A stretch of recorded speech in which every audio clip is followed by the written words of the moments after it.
Good morning बच्चों, आपका online class में एक बार फिर से स्वागत है और मैं आशा करती हूँ कि आप सभी बच्चे घर पर स्वस्थ और सुरक्षित होंगे। बच्चों, आज हम कक्षा 4 की हिंदी व्याकरण पुस्तक पंक्ति का पाठ 14 विराम चिन्ह का अध्ययन करेंगे। विराम चिन्ह क्या होते हैं? जब हम किसी चीज़ को बोलते हैं या लिखते हैं तो उसमें उसके भावों को दर्शाने के लिए, ठीक है, तो जगह जगह पे हमें रुकना पड़ता है, तो वही विराम चिन्ह कहलाते हैं। उससे क्या होता है, जो हमारा वाक्य या जो हमारा पैराग्राफ होता है उसमें क्या होता है, रोचकता आ जाती है। ठीक है, तो इस पाठ के अंतर्गत आज हम पढ़ेंगे विराम चिन्ह। तो हमारा पाठ 14 नाम है इसका विराम चिन्ह। देखो बच्चों, नीचे दिए गए चित्रों को आप ध्यान से देखेंगे और थोड़ा ध्यान से पढ़िएगा तो आपको सब समझ में आ जाएगा।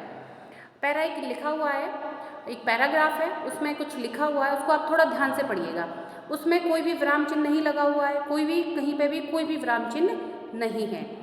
विद्यालय के वार्षिकोत्सव की विभिन्न प्रतियोगिताओं में भाग लेने के लिए विद्यार्थियों का चयन हो रहा था। चौथी कक्षा के सचिन को दौड़ प्रतियोगिता, आरुषि को नृत्य, सुचित्रा को चित्रकारी तथा सुरभि को गायन प्रतियोगिता के लिए चुना गया। अब देखो बच्चों, इस पैराग्राफ में कहीं पे भी कोई चिन्ह नहीं है कि हमें कहाँ रुकना है, कहाँ थोड़ा सा विराम देना है, कहाँ फुल स्टॉप लगेगा, कहाँ पूर्ण विराम लगेगा, कहाँ क्वेश्चन मार्क लगेगा, कुछ भी पता नहीं चल पा रहा है हमें। तो इससे क्या, जो वाक्य हैं ये हमें कुछ अटपटे से लग रहे हैं, ठीक है, क्योंकि इनमें विराम चिन्ह नहीं है। बच्चों, ऊपर लिखे वाक्य पढ़ने में कुछ अटपटे से लग रहे हैं क्योंकि इनमें विराम चिन्ह नहीं लगे हैं। ठीक है बच्चों, ऊपर लिखे वाक्य पढ़ने में कुछ अटपटे से लग रहे हैं क्योंकि क्या है, इनमें विराम चिन्ह नहीं है। अब इन्हें पढ़िए। अब जो आगे का पैराग्राफ है तो सेम वही लिखा हुआ है, किंतु इसमें विराम चिन्ह का प्रयोग किया गया है। विद्यालय के वार्षिकोत्सव की विभिन्न प्रतियोगिता में भाग लेने के लिए विद्यार्थियों का चयन हो रहा था। अब यहाँ पे क्या लगा, पूर्ण विराम। चौथी कक्षा के सचिन को दौड़ प्रतियोगिता, अब यहाँ लिखा है अल्प विराम, जिसको हम इंग्लिश में बोलते हैं कॉमा। आरुषि को नृत्य, फिर कॉमा है यानी कि अल्प विराम है। सुचित्रा को चित्रकारी तथा सुरभि को गायन प्रतियोगिता के लिए चुना गया। अब हमारा यहाँ पे वाक्य पूर्ण हो जाता है तो यहाँ पे लगेगा पूर्ण विराम। इन वाक्यों को आसानी से पढ़ा व समझा जा रहा है क्योंकि इनमें विराम चिन्हों का प्रयोग किया गया है। इस प्रकार हम कह सकते हैं कि पढ़ते या लिखते समय भाव और अर्थ की स्पष्टता के लिए प्रयोग किए जाने वाले विशेष चिन्हों को हम विराम चिन्ह कहते हैं। इससे जो हमारी भाषा शैली है वो कैसी हो जाती है, उसके जो भाव हैं वो एकदम क्लियर हो जाते हैं और जो उसका अर्थ है वो भी हमें एकदम क्लियर समझ में आ जाता है। ठीक है बच्चों, अब हम पढ़ेंगे विराम चिन्ह के प्रकार की। विराम चिन्ह कितने प्रकार के होते हैं? विराम चिन्ह कई प्रकार के होते हैं बच्चों, लेकिन आज हम आपकी इस कक्षा में आपके इस पाठ के अंतर्गत ओनली 5 विराम चिन्ह का ही अध्ययन करेंगे। विराम चिन्ह कई प्रकार के होते हैं, परंतु इस कक्षा में हम केवल 5 विराम चिन्हों के बारे में ही पढ़ेंगे। ठीक है, कौन कौन से हैं वो? पूर्ण विराम, अल्प विराम, प्रश्नवाचक चिन्ह, विस्मयबोधक चिन्ह और योजक चिन्ह। ठीक है बच्चों, सबसे पहले हम पढ़ेंगे पूर्ण विराम क्या होता है। जब कोई वाक्य हम लिख रहे हैं और वह पूर्ण हो जाता है तो हम पूर्ण विराम लगाते हैं। ठीक है, क्या है इसका? वाक्य पूर्ण होने पर पूर्ण विराम लगाया जाता है। जैसे एग्जाम्पल दे रखे हैं, वरुण स्कूल जा रहा है, यह हमारा वाक्य पूर्ण हो जाता है तो खड़ी पाई जिसको बोलते हैं हम, ये हिंदी में इसको पूर्ण विराम कहा जाता है, तो यहाँ पूर्ण विराम लगा दिया जाएगा। दूसरा है, हमारा राष्ट्रीय पक्षी मोर है। ठीक है, तो उसके बाद क्या लगेगा? पूर्ण विराम लगेगा। फिर हम पढ़ेंगे अल्प विराम। अल्प विराम कहाँ लगाया जाता है? वाक्य के बीच में जहाँ हम अर्थ स्पष्ट करने के लिए थोड़ा रुकते हैं वहाँ अल्प विराम लगाया जाता है। ठीक है बच्चों, कहाँ लगाया जाता है अल्प विराम? जब हमें थोड़ा सा रुकना होता है। कहाँ? जब हम वाक्य कोई बोल रहे हैं या लिख रहे हैं तो वाक्य के बीच में थोड़ा सा रुका जाता है, वहाँ पर अल्प विराम का प्रयोग किया जाता है, जिसको इंग्लिश में हम कहते हैं कॉमा। ठीक है, अब उदाहरण दे रखे हैं, कविता, तन्वी और सपना स्कूल जा रही हैं। अब कविता के बाद यहाँ पर क्या लगा हुआ है? अल्प विराम लगा हुआ है। इसका मतलब हमें यहाँ पर थोड़ा सा रुकना है।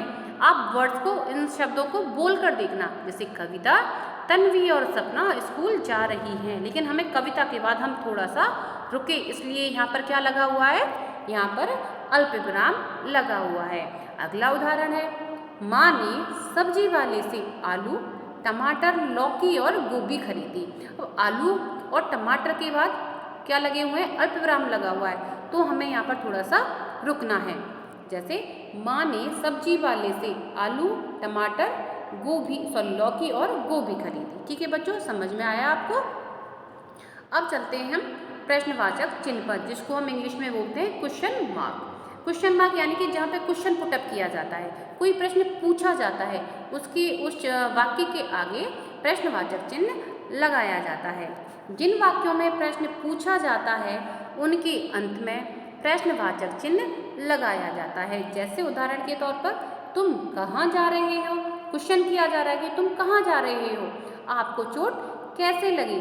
तो यहाँ पर क्वेश्चन मार्क लगेगा। ठीक है बच्चों, अब हम पढ़ेंगे विस्मय बोधक चिन्ह। ठीक है, शोक, हर्ष, विस्मय और घृणा आदि भावों को दर्शाने वाले वाक्यों के बाद विस्मय बोधक चिन्ह लगाया जाता है। जैसे हमें खुशी हुई, किसी से घृणा हुई, हमें आश्चर्य हुआ, किसी का शोक हुआ, जब ये शब्द आते हैं तो हमें विस्मय बोधक चिन्ह लगाया जाता है। जैसे मौसम बहुत अच्छा हो रहा है तो हम कहते हैं वाह कितना अच्छा मौसम है। ठीक है, हाय मेरी किताब पानी में गिर गई, कितने, अरे कितने दुख की बात है, ये सारे शब्दों के बाद विस्मय बोधक चिन्ह लगेगा। ठीक है, उदाहरण दे रखे हैं, वाह कितनी सुंदर तितली है। फिर हाय मैं बर्बाद हो गया। ठीक है, बहुत दुखी है वो इंसान, तो हाय के आगे फिर क्या लगा हुआ है, विस्मय बोधक चिन्ह लगा हुआ है। अब है योजक चिन्ह। जब वाक्य में जब दो शब्दों को जोड़ना या मिलते जुलते हुए शब्दों को दिखाने के लिए योजक चिन्ह लगाया जाता है। जब मिलते जुलते शब्द होते हैं उनको जोड़ने के लिए हाइफन लगाया जाता है। ठीक है, तो उसको हम कहते हैं योजक चिन्ह। ठीक है, किसके लिए, या तो दो शब्दों को जोड़ने के लिए या फिर जो मिलते जुलते वर्ड्स होते हैं उनको जोड़ने के लिए। ठीक है, जैसे उदाहरण दे रखा है, रामलाल छोटा मोटा व्यापारी नहीं है, तो छोटा मोटा मिलते जुलते शब्द हैं ये, तो इनको जोड़ने के लिए यहाँ पर योजक चिन्ह लगा हुआ है।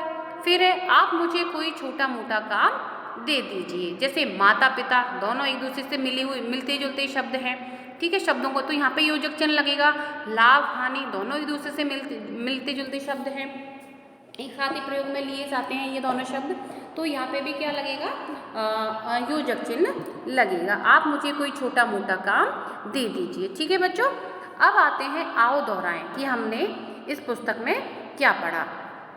ठीक है, पढ़ते या लिखते समय वाक्यों के अर्थ की स्पष्टता के लिए लगाए गए चिन्हों को विराम चिन्ह कहते हैं। ये इसकी क्या है, परिभाषा है किसकी, विराम चिन्ह की, कि पढ़ते या लिखते समय वाक्यों के अर्थ की स्पष्टता के लिए लगाए गए चिन्हों को विराम चिन्ह कहते हैं। ठीक है, विराम चिन्ह कौन कौन से हैं, विराम चिन्ह के प्रकार हैं जो आपकी पुस्तक में आज आपको पढ़ाए गए हैं, फिर उन्हीं का यहाँ पर विस्तृत बताया गया है। यहाँ पर कौन कौन से, पूर्ण विराम, अल्प विराम, प्रश्नवाचक, विस्मय बोधक और योजक चिन्ह आदि। ठीक है बच्चों, तो आपका ये पाठ आज यही समाप्त होता है। आपका जो वर्क है वो आपके व्हाट्सएप ग्रुप में PDF के जरिए आएगा। आपके जो क्वेश्चन आंसर्स होते हैं उनको आपको कॉपी में करना होता है, और आपकी जो बैक एक्सरसाइज दे रखी है बुक के अंदर, वो आपको अपनी बुक में ही फिल करनी है। आपको अपना जो कार्य है वो सुंदर और स्वच्छ राइटिंग में करना है, साथ के साथ जो वर्क आपका आ रहा है उसको आपको याद भी करना है। धन्यवाद।